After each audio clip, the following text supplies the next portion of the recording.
Hi, this is Maribeth Quinn, and this is part 2 of my realizations from my first solo artist retreat.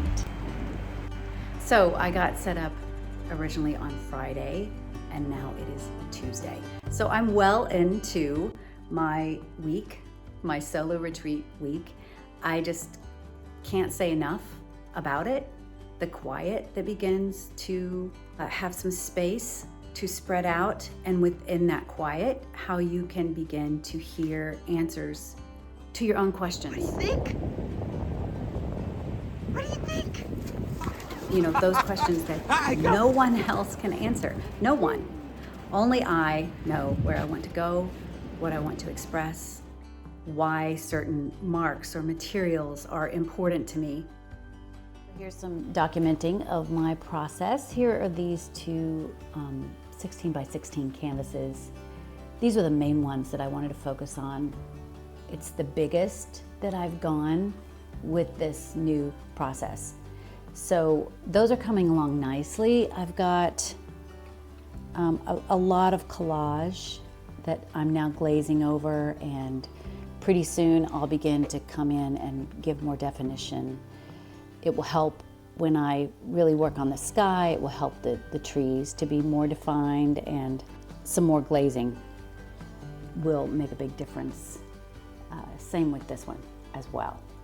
And then here are those two, I don't know if they're 10 by 10s or 12 by 12s. They're coming along as well with the collage, and I love the energy in this one and the colors, and I'm trying to figure out how to move forward without losing the energy in those colors.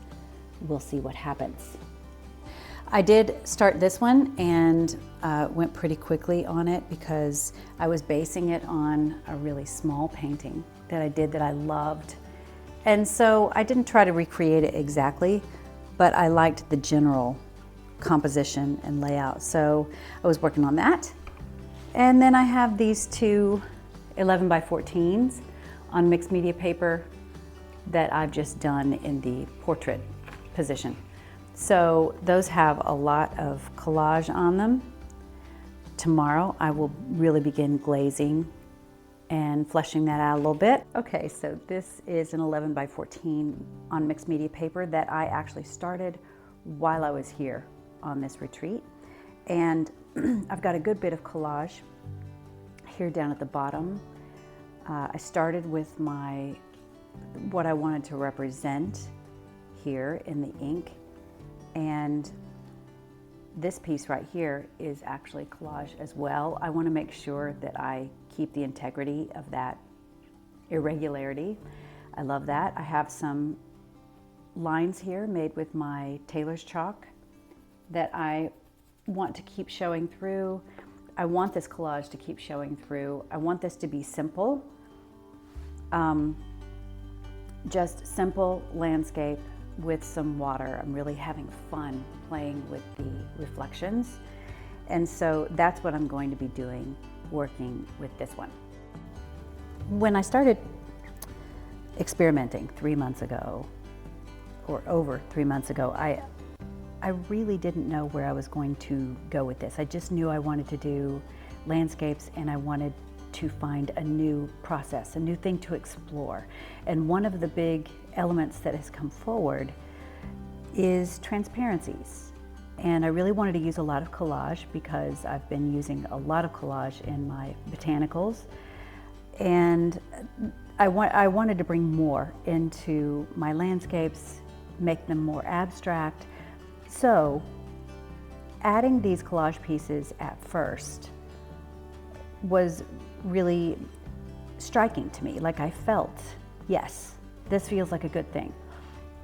But I want to point out that this is a process that I'm discovering. So it wasn't just that I'm experimenting at first.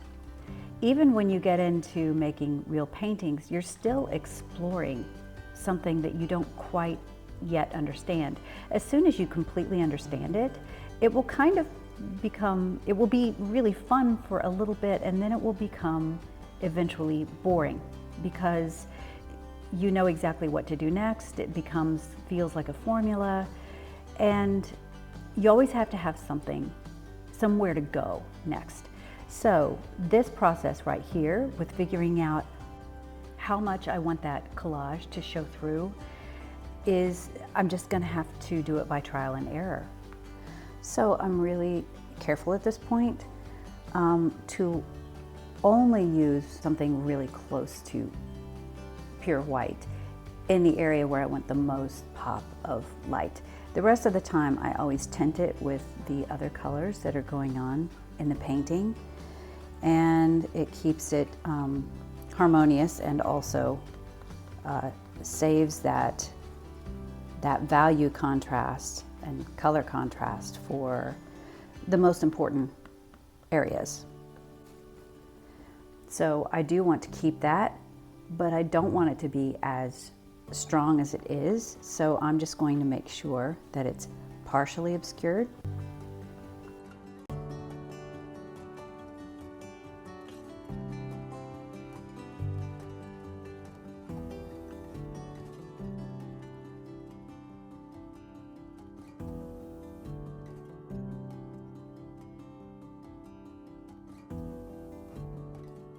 Having this space, you know, I realize this is a total privilege and luxury. It's not going to be something that I'm able to give myself a lot, but having it once in a while is, I think that's moved up from the category of luxury for me into, no, I think this is a necessity for my practice to have maybe once a year or something.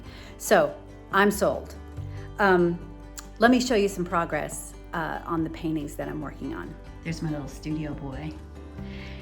And these are at all different stages. I started this when I got here. It's just an 11 by 14 on paper.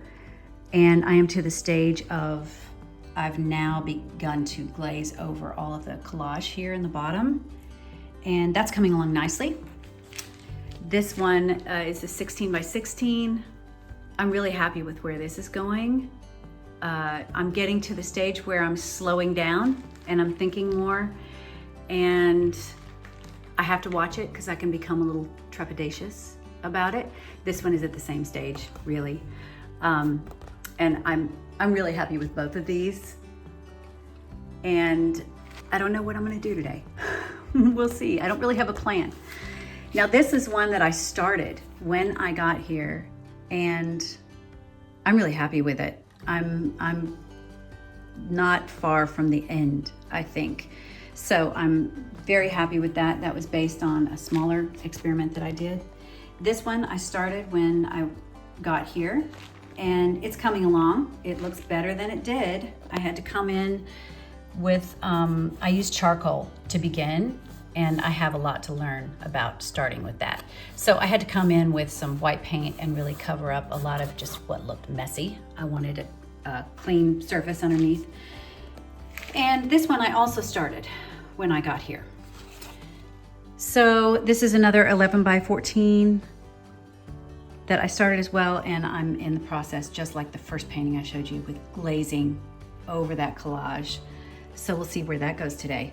So I'm going to get going, and I'll document some of the progress on these paintings and talk a little bit, probably in the background, about what this has brought up for me, what it means, why I feel like it's really important for my practice now. So part 3 is coming soon, and as always, thanks for spending your precious time with me.